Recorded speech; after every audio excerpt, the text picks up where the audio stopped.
je vais te dire quelque chose que tu vas avoir du mal à oublier. Tu crois choisir ce que tu regardes. En réalité, tu ne choisis presque rien. J'ai passé des années à générer des millions d'euros pour des marques. Et plus je travaillais, plus une vérité s'imposait, presque dérangeante. Le contenu n'a jamais été le sujet, le cerveau l'est.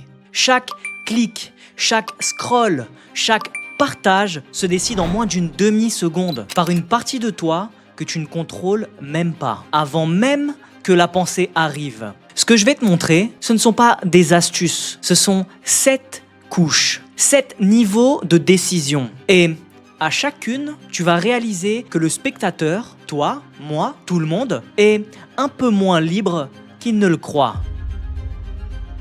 Les créateurs qui explosent l'ont compris avant les autres. Ils ne se battent pas pour faire mieux, ils savent exactement sur quoi appuyer. Alors descendons, couche par couche. La plupart des créateurs échouent pour une raison simple. Ils posent les questions dans le mauvais ordre. Quel sujet, quel trend, quel titre, quelle miniature? Question de surface, toute légitime, toute secondaire. Parce que avant ton sujet, avant ton montage, il y a un cerveau qui a déjà décidé s'il restait. Le créateur amateur pense en contenu. Le créateur dangereux pense en comportement humain.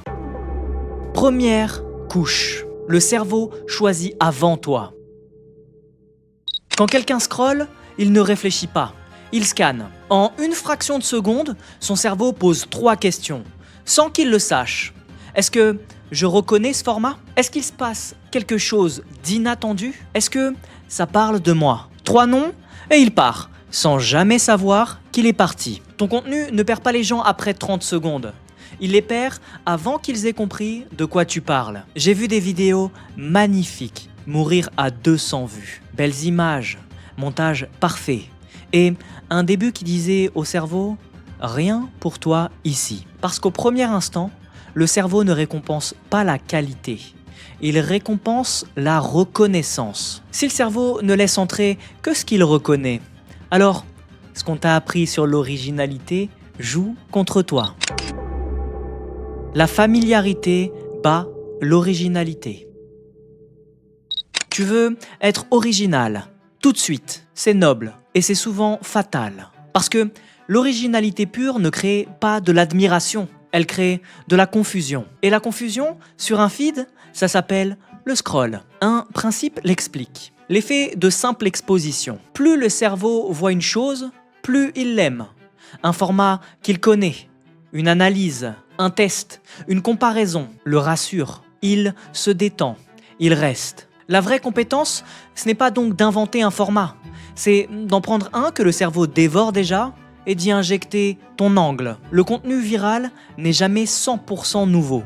C'est 80% de familier, 20% d'inattendu. L'erreur, c'est pas de s'inspirer, c'est de copier la surface au lieu de voler la structure. Mais la familiarité ne fait qu'ouvrir la porte. Elle explique pourquoi il entre, pas pourquoi il ne peut plus partir. Et ce qui le retient vraiment est plus troublant. La curiosité est une dette. La curiosité, c'est pas une émotion douce, c'est un manque, presque une douleur. Elle naît d'un écart entre ce que tu sais et ce que tu veux savoir. Quand le cerveau sent ce vide, il refuse de partir tant qu'il n'est pas comblé. C'est pour ça que les bons hooks ne donnent jamais la réponse.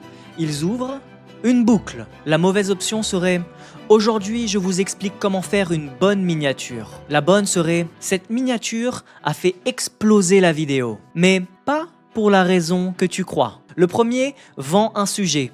Le second vend une tension. Dans tes 10 premières secondes, ouvre une tension. Promets une transformation.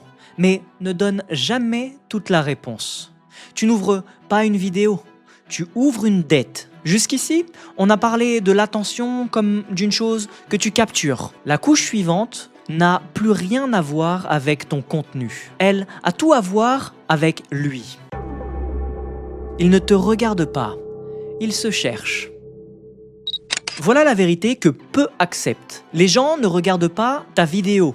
Ils se regardent eux-mêmes à travers ta vidéo. Le sportif ne cherche pas une info, il cherche la version disciplinée de lui-même. Le créateur ne cherche pas une technique, il cherche la preuve qu'il peut devenir visible. La chaîne moyen fin le résume. Chaque contenu a 3 couches. Ce que c'est, ce que ça fait et ce que ça veut dire pour la personne, qui elle devient. La plupart parlent de la première. Le cerveau n'écoute que la 3e. C'est pour ça que les meilleurs ne vendent pas leur savoir. Ils vendent la personne que le spectateur croit devenir grâce à ce savoir. Et c'est ici que tout bascule. Si le spectateur se cherche lui-même, la question n'est plus « est-ce que mon contenu est bon ?»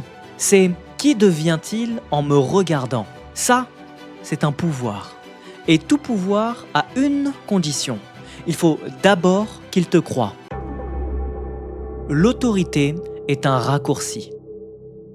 Le cerveau est paresseux. C'est pas une insulte, c'est de la biologie. Trop d'informations, pas le temps de vérifier. Alors, il prend des raccourcis. Le plus puissant, l'autorité. Chef étoilé, il a généré des millions d'euros pour des marques. Le cerveau ne se demande pas si c'est vrai. Il accepte avant que l'esprit critique se réveille. Mais l'autorité ne se crie pas, elle se met en scène. Je suis un expert, croyez-moi, personne n'y croit. Après avoir aidé des entreprises à générer plusieurs millions d'euros, j'ai remarqué un détail que presque personne ne regarde. Là, elle est prouvée, sans être réclamée. Regarde ce qui s'accumule, couche après couche. Le spectateur cède du contrôle, ce qu'il voit, ce qu'il croit. Les 2 dernières couches sont les plus dérangeantes. Elles le transforment, lui, en relais. On partage ce qui nous valorise. On croit que les gens partagent ce qu'ils aiment. Faux, ils partagent ce qui les valorise. Un partage n'est jamais neutre. Quand quelqu'un voit ta vidéo, il ne parle pas de toi, il parle de lui. Il veut paraître lucide, en avance, plus clairvoyant que les autres. Donc, la bonne question n'est pas « est-ce qu'ils vont aimer ?» C'est « qu'est-ce qu'ils gagnent socialement à partager ça ?» Comment faire une bonne miniature? Utile, jamais partagée. Pourquoi la plupart des créateurs sabotent leur chaîne avec leurs miniatures? Là, ce qu'ils partagent dit « moi, je vois ce que les autres ne voient pas ». Tu n'écris pas pour impressionner ton spectateur. Tu écris pour qu'il impressionne ses amis. Et pour ça, ton idée doit tenir en une phrase. Ce qu'on ne peut pas résumer, on ne le partage pas. Reconnaissance, familiarité, curiosité, identité, autorité, partage. Tout ça suppose qu'une seule chose, que le spectateur réfléchit encore. La dernière couche est celle qui éteint ça, doucement. L'histoire désactive la résistance. Quand les gens sentent qu'on leur vend une idée, ils résistent. Mais dans une histoire, ils suivent. L'esprit critique ralentit, l'émotion prend la main. C'est l'état le plus puissant pour qu'un message passe sans être filtré. Mais raconter, c'est pas parler de soi. C'est organiser l'information en tension, progression, récompense. Version plate serait « il faut améliorer la rétention ». Personne ne retient ça. En scène, ce serait « j'ai vu une vidéo perdre 70% de ses spectateurs avant même que le créateur arrive à son sujet. Et il était persuadé que le problème, c'était son montage. » La première est une consigne. La seconde est une image. Et le cerveau oublie une consigne, jamais une scène. Raconter, c'est pas décorer une idée, c'est la rendre impossible à quitter. Conclusion, il ne choisit pas ce qu'il voit. Il préfère le familier au nouveau. Il ne peut pas partir tant qu'un vide n'est pas comblé. Il ne te regarde pas, il te cherche. Il te croit avant de te vérifier. Même quand il partage, il parle de lui. Et dans une histoire, il arrête de juger. 7 couches. Et pas une seule ne parle de contenu. C'est ça que la plupart des créateurs ne voient pas. Ils croient se battre sur la qualité, le montage, la chance. Mais à chaque couche, le spectateur cède un peu de contrôle. Et quelqu'un en face le récupère. Le contenu n'est pas le jeu, l'attention est le jeu. Et l'attention, c'est d'abord une réaction humaine, pas une métrique. Maintenant, tu vois les 7 leviers.